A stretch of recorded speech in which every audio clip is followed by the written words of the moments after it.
Alright, welcome to episode 30 of Box News.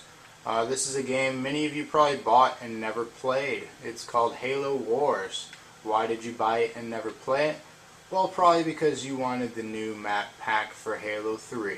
So therefore you ran out and got yourself a copy of the limited edition so you could play it. Well, not play Halo Wars, but play Halo 3 with the new Mythic map pack. You would get an early release by like a month and a half to 2 months before anyone else could buy and play them. So sales on this were very high during that time period, and I doubt anyone bought this game after that, especially with the shutdown of the company that made the game. It was a different company from whom makes Halo, which is Bungie. Bungie did not make this game. They obviously gave the rights to make this game. So what I'm going to do is show you what you all missed out on. If you like real-time strategy games, this one is almost perfect and is definitely for you. Alright, what I have here is the Marines, the Spartans, whatever you want to call them. This is the base you start with, and you have to find, we'll build up your base and find the opposing team, which is right here. They're in the dark. I don't have them on found yet, but I'm going to show you. First off, I built some power plants.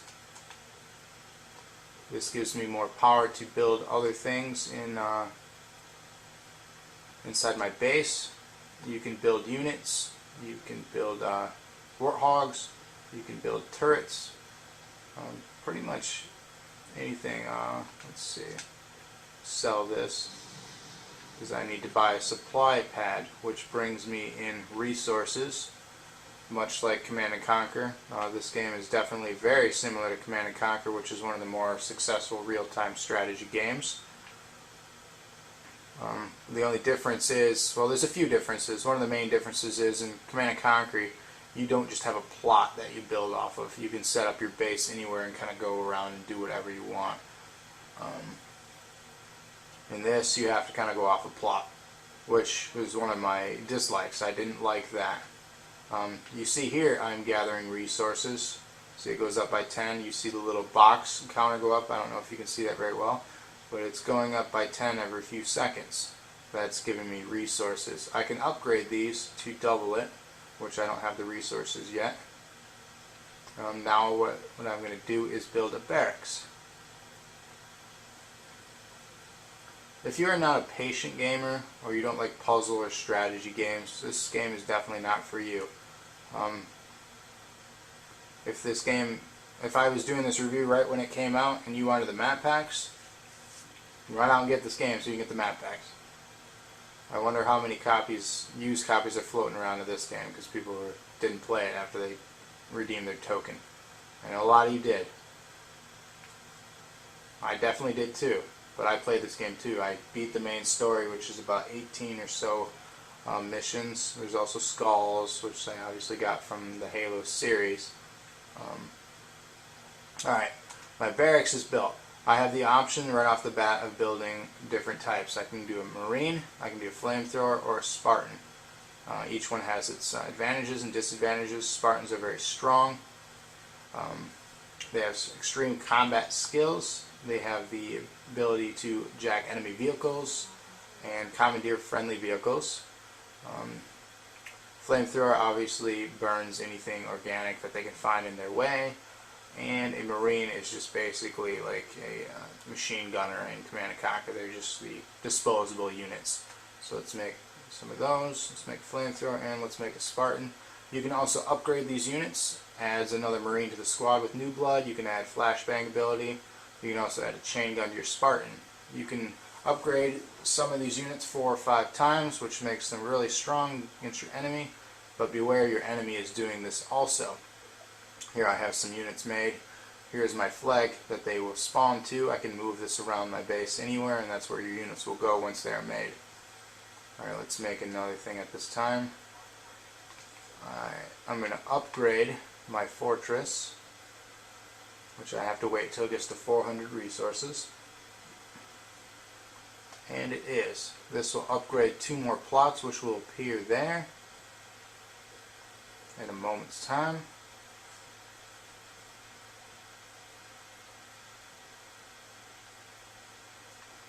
Now, some of the things I disliked about this is the fact that you can only have up to 40 units on the screen.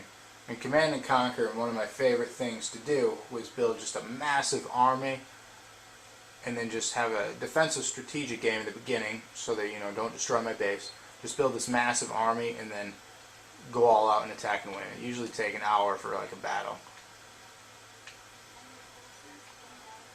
Alright, now what we see here is like resources like you would find in Command & Conquer. These also add to your resource counter, which gives you like a little boost. What I built here was a turret for basically home defense. And I'm being attacked, it looks like. It warns you up in your little radar that you're being attacked. So let's see who is messing with me. You can select all your units and then move them to wherever you would like.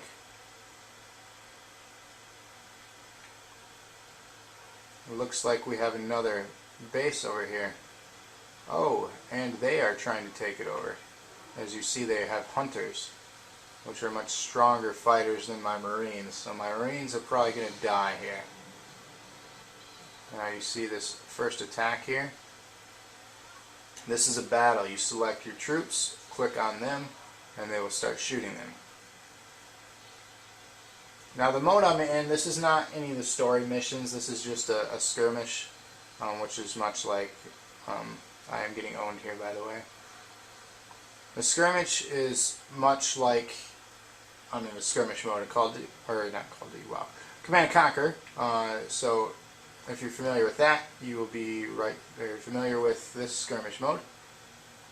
The main story missions basically have a cutscene and then have you go through different checkpoints to destroy things. They don't allow you to build the massive army, well, somewhat massive.